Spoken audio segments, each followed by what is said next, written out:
Well, here now to discuss this is Frederick, Tech Fellow at the Heritage Foundation and a former Intel analyst at Facebook. Cara, thanks for joining us. Thanks for having me.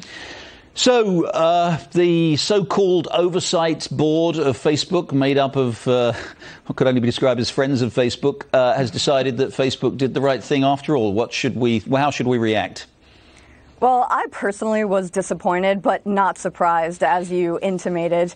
I mean, the board itself badly squandered an opportunity to put these big tech platforms on notice that the freedom of expression is sacrosanct. They didn't do that. Instead, they only telegraphed to the world that the only ramification for restricting freedom of expression, for restricting and suppressing certain political viewpoints, is that you're going to get the buck passed back to you. So they essentially only gave Facebook more time to make a final decision. They had an opportunity. They badly squandered it. I think it's bad for the body politic. I think it's bad for America, and it's bad for President Trump, who was, lest I remind you, the sitting president, the most powerful person in the world at the time that his speech was suppressed. Right, and they've long had a policy at Facebook of, look, obviously people can't go out there exhorting people to commit violent acts, and we understand that, but they've long had an exemption for leading political figures who, after all, as you say, do have enormous support and can actually have an expectation that their voices be heard.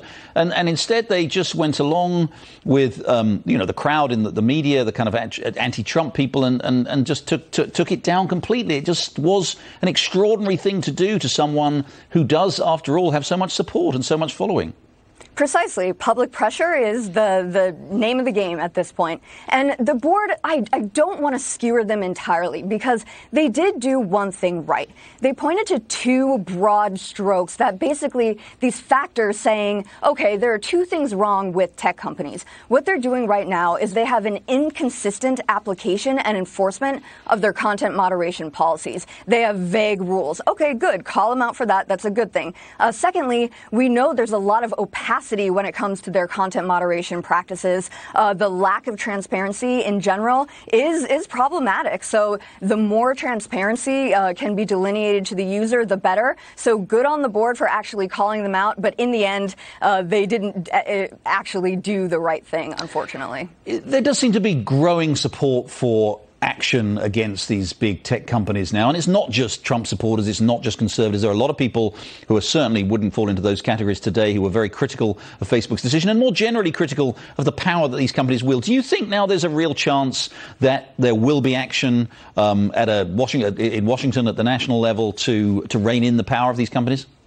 I do. Both sides have big tech in their regulatory crosshairs. I think we all acknowledge that this is a crisis of their own making. And there's a lot of energy behind Section 230 reform and other legislative proposals. So I think holding the tech companies accountable, making them have skin in the game for their decisions, I think that's critical. I think both sides of the aisle want that. It can start with Congress. It can start with refining Section 230. You know that gets talked about a lot. But I also think using the states as bastions of experimentation. Ron DeSantis has a very interesting bill that allows the consumer to take control of when they feel like they don't have recourse, when they feel like they've been wronged by these tech companies and their practices and decisions. So giving more power to the consumer, to the individual, hewing towards those principles of federalism, that's America. That's what we need to do. And I think it might come to pass. And Cara, just very briefly, Donald Trump did launch his own social media platform called From the Desk of Donald J. Trump.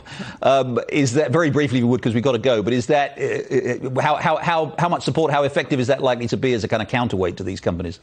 So I'd like to see that be a little more high speed. So as they develop some of the technical back end there, I think it needs to get a little more high speed to have a broader reach. But, President Trump, that's what he does. He punches back. I'm glad he did it. He should keep fighting. He certainly did. Thanks very much indeed, Frederick.